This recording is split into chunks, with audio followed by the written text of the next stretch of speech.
Hi, I'm Ben Felder, news editor of the Piedmont Surrey Gazette newspaper and PiedmontToday.com.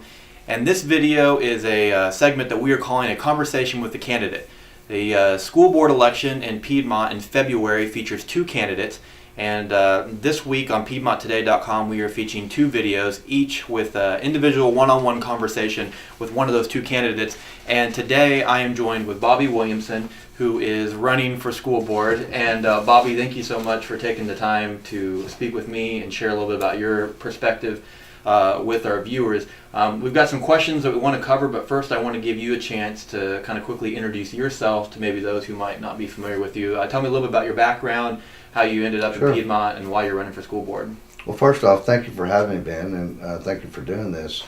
I have a glass business here in Piedmont. It's Piedmont Glass. I'm married to Shelley Williamson. We have 4 boys. 3 of them are still in Piedmont schools, 2 at Northwood and 1 at the middle school. We've been in Piedmont going on 5 years. We love the community and would love to be a part of it growing. Yeah.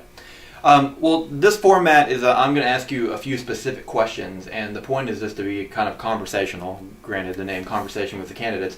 And at the end of the video, if there's an issue that we didn't cover that you'd like to address, we definitely will. But the first question I want to ask you is, Piedmont is a growing district, one of the fastest growing in the Oklahoma City region. A lot of people moving to the Piedmont school district for the schools. There's been a lot of construction trying to keep up with that growth, a new elementary school, a new intermediate school under construction now. My first question to you is, where do you think the district's next investment when it comes to construction and building needs to take place? I mean, there's some people believe it needs to happen in athletic facilities or another elementary school or expanding the high school. Where do you see, and what are your thoughts on the district's next big investment in building construction? Well, we have a lot of needs at the moment, and the next spot, if you will, depends on what those needs are at the time when we need that. We need to look at where the growth is going to be. Are we talking a new school or a performance facility or athletic facility? It just depends on what the needs are. Right now, I believe our high school could take a few more kids. Of course, in the next 10 years, we're going to have to add on. Yeah. And we've just built 2 elementaries. Not recently, we've got Stone Ridge and Northwood. Mm-hmm. And we have our new middle school. I think as far as schools, we're doing good right now. But we need to look at the needs as they come up and then make sure, work with the city, that there is a tentative spot in the future, whether it be in Oklahoma City or just outside, depending on where the growth is and the need. Yeah. You've been speaking with voters. Is there a particular answer to that question that you're hearing a lot from voters? I mean, are there people saying, we really need a performing arts center, we need a new athletic facility, we need a new element? Is there an area that you feel like voters are particularly asking about? Well, I'm not there. Yes and no. It's mixed on both ends. We've got a great athletic program here, and we need a premier athletic facility and equipment, whether it be a wrestling team or baseball or football. And of course, we also have the arts. We have the band. We have a drama club that needs more attention. Some people would like to see getting into the orchestra. So I think one of the primary priorities right now would be, as far as the sports facilities we have now, the parking issues and the traffic issues during sports season. So I think we need to get those up to where they need to be. Yeah, definitely. The next question I want to ask you is, local politics have been nothing short of interesting in Piedmont. A lot of the drama lately has been on the city side, but a recent proposed sewer partnership between the school district and the city of Piedmont kind of shedded some light on some, I don't know, lack of a better term, friction between the school district and the city. It's definitely a relationship that both sides say need to improve.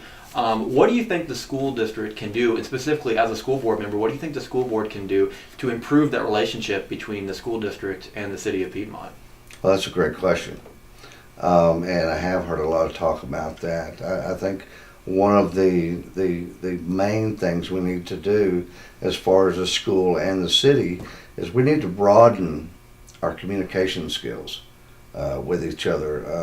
And we need to maintain that relationship when we do that. And we have to partner together on any future endeavors, projects that involve the children and the community. Yeah. Is that another issue that you're hearing voters talk about? I mean, I know we at the paper get a lot of calls, and when we put out a call for questions, people brought this issue up, the relationship between the city and the school district. Is it something you're Yes, yes it is. And I think a lot of people are working off of half information. And you know, you talk with one side, you hear one story, and then you get another story. Bottom line to me is we're going to have to endeavor together, get the lines of communication open, and come up with win-win situations on any future project that involves the school and our community. Yeah, definitely. Okay. Well, moving on to the next question here. Curious, are there areas in the school district that you think that we can become more efficient in? I mean, school districts all across the nation are having to deal with cutting budgets and becoming a lot more efficient. Yeah. What are some areas that you think that the school district could become more efficient in to better educate and to better save money? Well, if you look at the, I don't know if you've seen the 2030 comp plan. Mm-hmm. And it's very in depth. And if you look at our ACT scores, I mean, they're right where they should be. I mean, Deer Creek is a good comparison. We're within 1% of their scores, but yet our millage is less than theirs, and our property tax is less.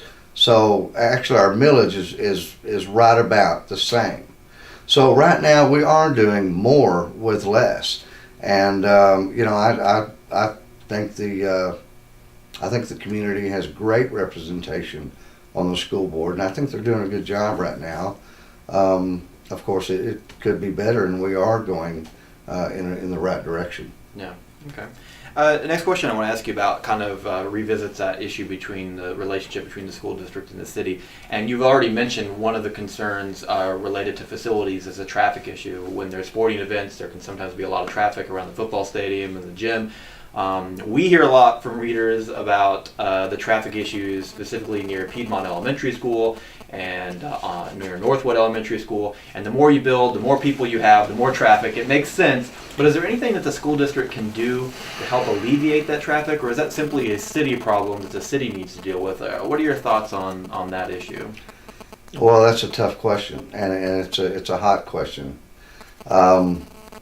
I don't believe. Let me start with the ones that aren't so hot. We don't have that problem at Stone Ridge. We don't have it at Northwood. I mean, the forethought was put into them greatly. And I think our new middle school, they've accommodated a circular traffic plan for that. As far as the original elementary and the primary, you know, to me, it's a safety issue. And I think to a lot of people it is. I mean, you're going to have the traffic issue in any school zone. However, once again, I think the city and the school can partner together and come up with a circular traffic plan in both instances. I mean, to me, that seems to be a win-win situation. Yeah, okay. That issue dealt with outside of the building. Let's go back into the building, jumping around with our questions here. Talk to me a little about how do you think that the school district can go about better supporting its teachers, providing them with more resources and more support. A lot of people talk about the challenges in education, and no position probably knows those challenges better than the teacher that is tasked with doing the same job even while budgets are cut and resources become more scarce. What can the district do to better support its teachers in the classroom? Absolutely. Well, one of the things is keep our teachers with the tools and the resources that keep them on the, not so much the cutting edge, but the leading edge of technology. And I mean, our teachers need it, but they also deserve it. And I think as a school system, that should be one of our top priorities. Yeah, would you talk a little bit about that technology part? I mean, you kind of mentioned that as being an important part of the future. Are there any specifics about how the district can go about improving its technology plan or resources? Well, I think more computers, more education for the teachers, branching off into more specialty groups like as far as special needs. I think keeping up with the 21st century is the main thing, and our teachers are a big part of that. Yeah, okay. Moving on to the question, and all these questions we've asked so far have come directly from readers.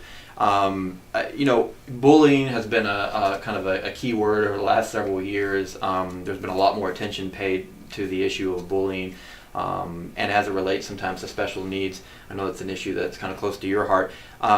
First off, do you feel that bullying is an issue in our schools today? And if so, what can be done, particularly at the administration level from your position on the school board, to help prevent it and to stop it?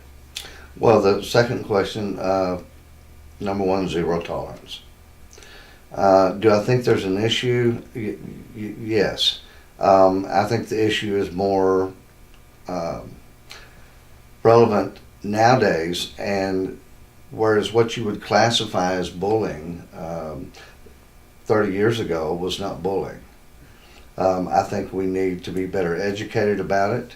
I think we need to take each incident and look at it itself, and I think it needs to be dealt with promptly. Yeah. These 5 questions, kind of all over the place, I know, but we're questions from the readers. I want to give you a chance here in the closing minutes of our conversation. What are some issues that are kind of important to your campaign? What are some things that you'd like to address to the voters? Well, and of course you mentioned special needs close to my heart. It is. My son James is in 3rd grade, and he has Asperger's, and I'm finding out more about this, and the families that are dealing with special needs is growing in our community, and they need to feel that they're supported by our school and our community. And the only way to do that is to educate them and get those resources there for our administrators and our teachers to have. Yeah. Okay. Any other topics or issues that you'd like to cover here? Or?